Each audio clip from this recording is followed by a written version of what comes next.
Olá pessoal do terceiro ano, tudo bem com vocês? Bom, hoje eu vou falar sobre o movimento circular.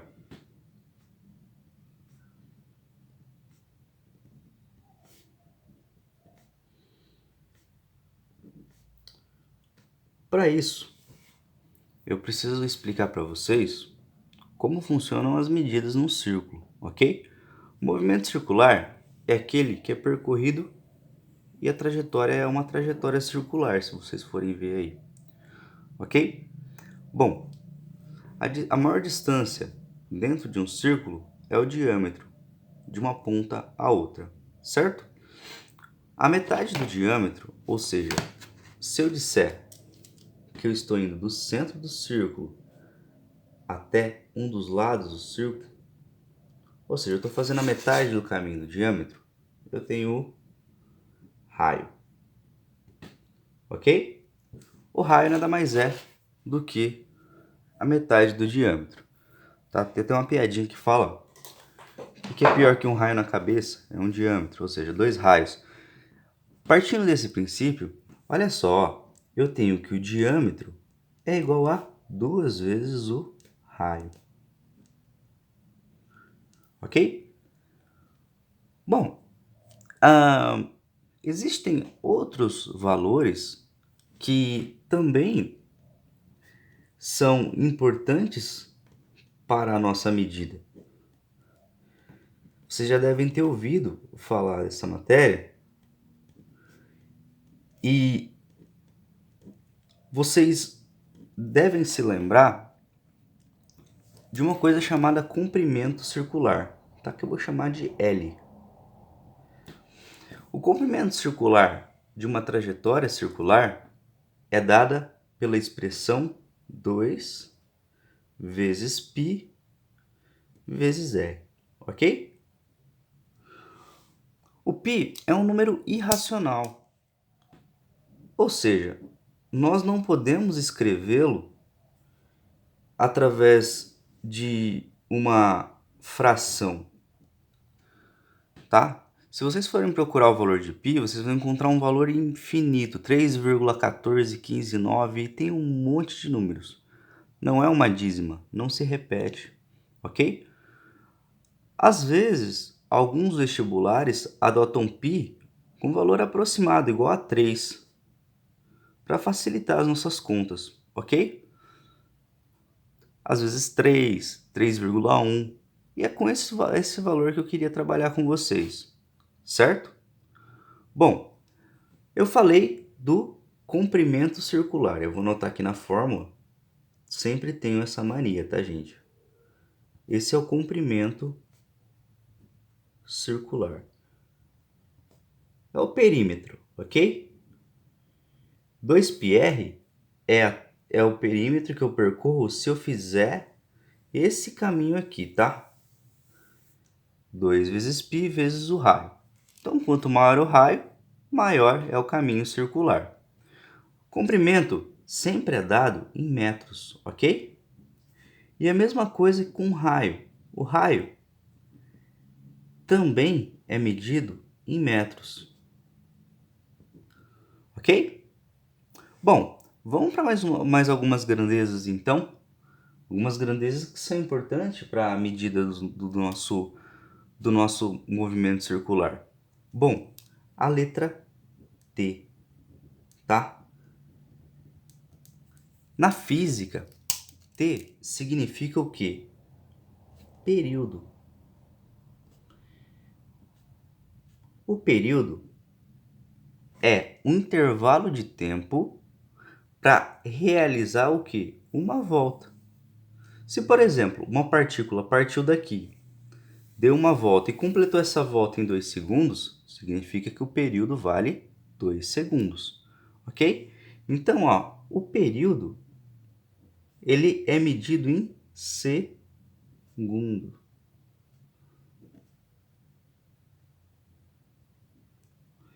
Existe uma outra medida que é muito vista e é muito importante para o nosso estudo. É a frequência.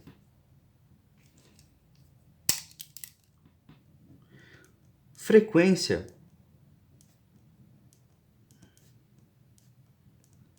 ela é medida em hertz, ok? Como que é a frequência, então? A frequência é a quantidade de repetições que a gente tem em um segundo. Por exemplo, imagine uma partícula, ela consiga dar 5 voltas em um segundo. Significa que ela tem uma frequência de 5 Hz. Repetiu, a gente está falando de frequência. Se, por exemplo, ela resolveu oscilar 10 vezes, ou seja, ela faz 10 voltas em um segundo, quer dizer que eu tenho 10 Hz. No computador acontece isso também. Se vocês medirem o processador de vocês, vocês vão ver lá a frequência, 2 GHz, 3 GHz. Significa que o clock do computador oscila 3 bilhões de vezes, ok? Essa é a frequência.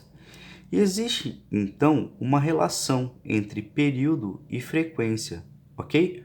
Quanto maior o período, menor a frequência. Ou seja, se demora mais para uma partícula fazer esse trajeto, se ela leva mais tempo, se ela leva mais período, a frequência é maior.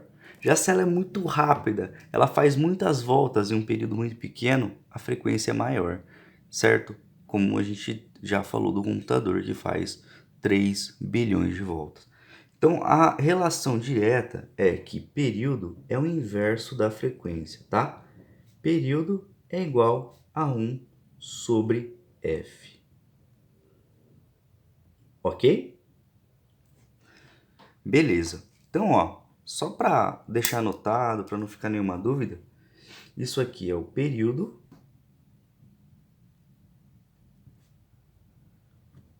O período é dado em segundo e o f é a frequência. E a frequência é medida em hertz, ok? Bom, olha só então. Já cheguei a algumas relações, mas eu ainda tenho outras relações do movimento circular. Observem o meu círculo aí, ok? Olha só. Imagine vocês que exista aqui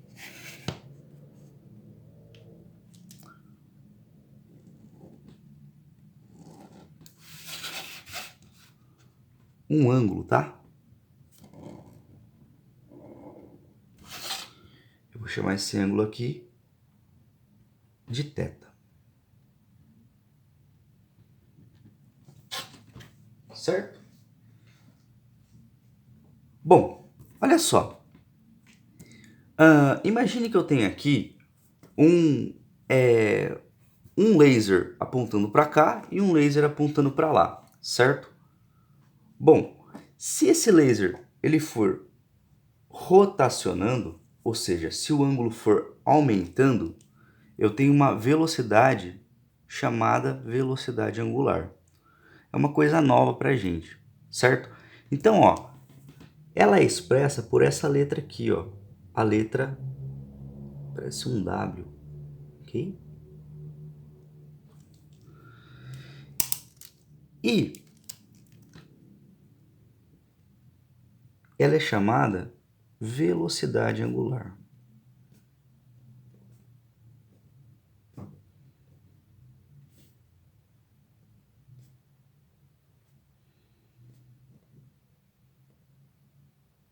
Ok? Bom, a velocidade de angular, ela é dada, se for um movimento, no caso circular uniforme, pela expressão velocidade é igual a ΔS, no caso Δθ, sobre o ΔT. Ok? Então esse ângulo aqui está aumentando, olha só, com o tempo. Então a velocidade angular é dada por Δθ, a maneira que θ varia, sobre ΔT. Imagine que num primeiro momento eu fotografe esse círculo e a minha partícula tenha percorrido esse ângulo aqui. Já num segundo instante, ela percorre um outro trajeto, tá? Ela continua percorrendo o trajeto, mas ela está num outro ponto. Olha o tamanho do ângulo que ela percorreu, ok? Então, ó, é sempre Δθ sobre ΔT, ok? Bom, vocês percebem que a minha velocidade angular, ela depende só da abertura do ângulo? Ela depende só da quantidade de radianos que eu tenho? Olha só, ômega,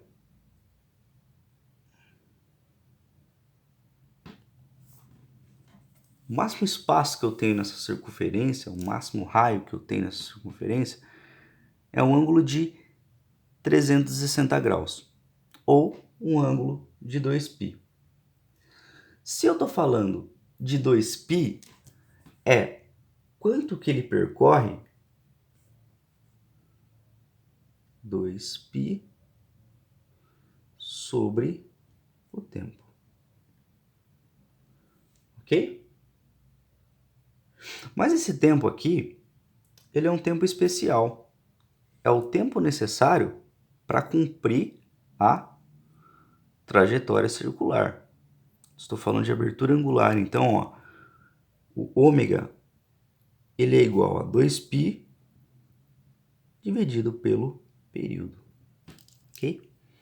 Então, vou fazer as anotações aqui para não ficar uma coisa chata. Ok? Velocidade angular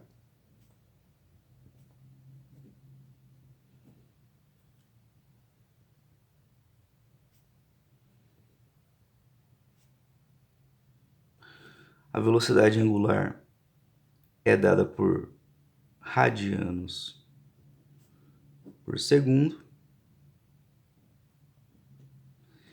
E aqui, esse t, como a gente já viu, é o período. Ok? E o período é dado em segundo. É o tempo para se completar uma volta. Vejam bem, prestem bem atenção no que eu vou dizer agora. Olha essa fórmula aí, ó. Ômega é igual a 2π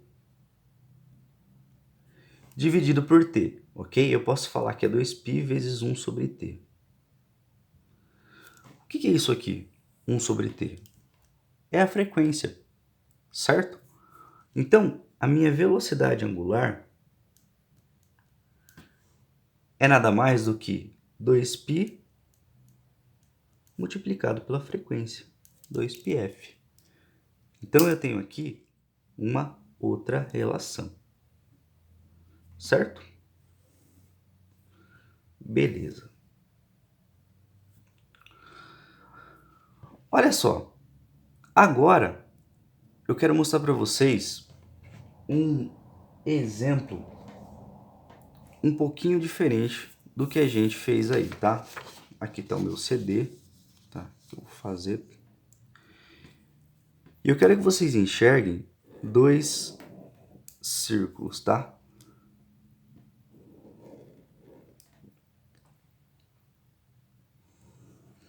Um círculo e outro círculo. Olha só, eu tenho dois círculos aí, ok? Vou falar que aqui, ó, é o meu ponto inicial. Certo? Eu vou falar que esse é o centro do círculo e que um dos móveis ou uma das partículas, é até melhor às vezes colocar exemplos mais didáticos, né?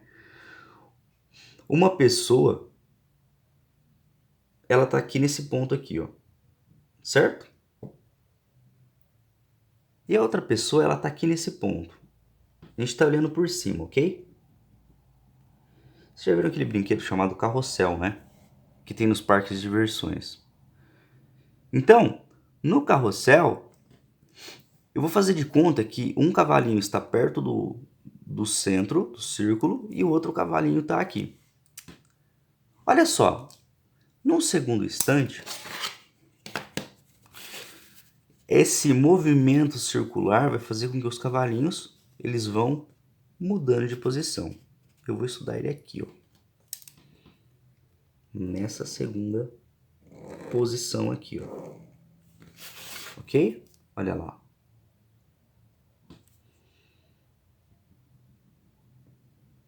Olha que coisa aqui, ó. Vocês concordam que esse ângulo aqui, θ, é igual a esse ângulo aqui? Então, a velocidade angular, tanto para pessoa 1 como para pessoa 2, é igual, ok? Deixa eu só anotar aqui, ó. Pessoa 2 e a pessoa 1. Mas vocês perceberam que a pessoa 2 andou muito mais do que a pessoa 1? E é aí que surge a velocidade linear. É a velocidade que não tem a ver com ângulo, mas sim com o percurso, com a trajetória que a pessoa percorreu. Ok? Olha o comprimento que essa pessoa percorreu. É muito maior. Certo? Por que isso acontece? Porque a pessoa 2 está numa posição maior. O raio da circunferência da pessoa 2 é muito maior. O raio da pessoa 1 é pequenininho. Então, ela se desloca de maneira pequena. Enfim, sem mais delongas, sem exemplos, sem complicação, a velocidade linear, v, é dada por 2π. Como que era a minha velocidade angular? 2πf, só que agora ela é multiplicada por r. Ou seja, quanto maior o raio, maior é a velocidade que eu tenho, maior é a velocidade linear. Então, ó, só para ficar marcado aqui, ó, é a mesma coisa, só que a velocidade, ela percorre o quê? 2πr, que é a distância linear total desse círculo, dividido pelo período, ok? É assim que eu consigo decifrar. O período é o tempo que eu levo para percorrer toda a circunferência. E 2πr é o comprimento de toda a circunferência, o comprimento circular de toda a circunferência, esse caminho aqui. Bom, olha só, essa fórmula aqui, ela nada mais é do que o seguinte: velocidade linear é igual a 2π vezes r, e olha ali de novo, ó, 1 sobre t, ou seja, velocidade é igual a 2π vezes r vezes f. Agora, ó, eu queria estabelecer uma relação entre a velocidade angular e a velocidade linear. Olha só, eu não sei que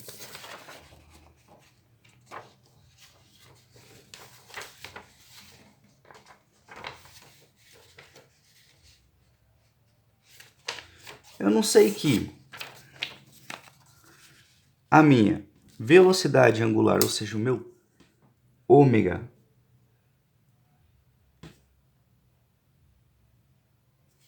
é igual a 2 vezes π vezes f.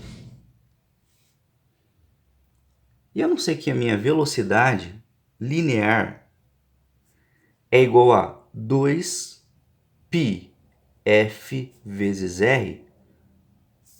A velocidade linear depende do ângulo. Quanto mais distante do centro, maior o raio. Lembra do caso das duas pessoas. Então, ó, olha só, 2πf é igual a ômega.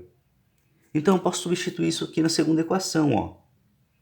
Ou seja, a minha velocidade linear é igual a ômega vezes r. Essa é a relação entre a velocidade angular e a velocidade linear.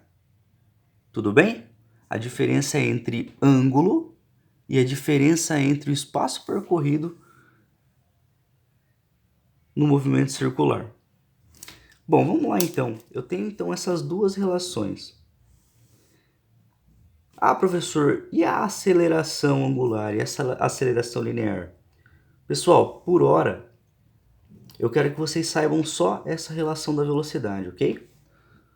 Porque nós estamos falando hoje de uma coisa chamada movimento circular uniforme, é o MCU, tá? Então, a aceleração vai entrar na próxima aula, ok? Se vocês puderem abrir aí no Hexa, na página 381, nós podemos resolver esses exercícios aí, ok? São exercícios que não são tão difíceis, tá? E eles são bem bacanas para